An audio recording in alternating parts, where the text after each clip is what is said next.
ஏன் சிவாய நமங்கய்யா. நம்ம இந்த லிங்கம் வந்து நம்ம பல காலமா இங்க இருக்குங்க. எவ்வளவு காலம்ங்கிறது யாருக்குமே தெரியல.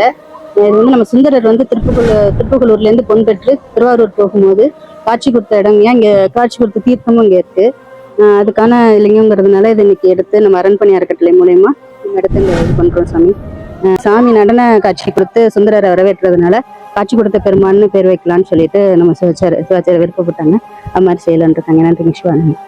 திடல்ல வந்து ரொம்ப வருஷமா இந்த சிவலிங்கமானது இங்கேயே வெறும் வெயிலையும் மழையிலையும் விட்டு இருந்திருக்காரு.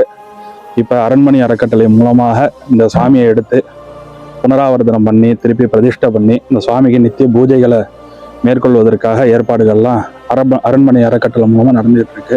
26வது திருப்பணியா இந்த திருப்பணியை பண்ணிட்டு இருக்காங்க.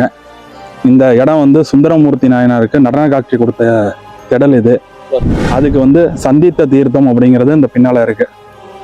சந்தித்த தீர்த்தம்னு பேர். அது அந்த தீர்த்தத்துக்கு பக்கத்திலேயே பில்வ தீர்த்தம் அப்படின்னு ஒரு தீர்த்தம் இருக்கு. ஆகையினால ரொம்ப புண்ணியமான பூமி இது. அதனால இந்த சுவாமி வந்து காட்சி கொடுத்த பெருமாள் அப்படின்னு சொல்லிட்டு இந்த இதை வந்து நம்ம பிரதிஷ்டை பண்ண போறோம். ஆகையினால அன்பர்கள் எல்லாரும் அந்த சுவாமியை பார்த்து வேண்டிங்க. சாமி சிவாயமா.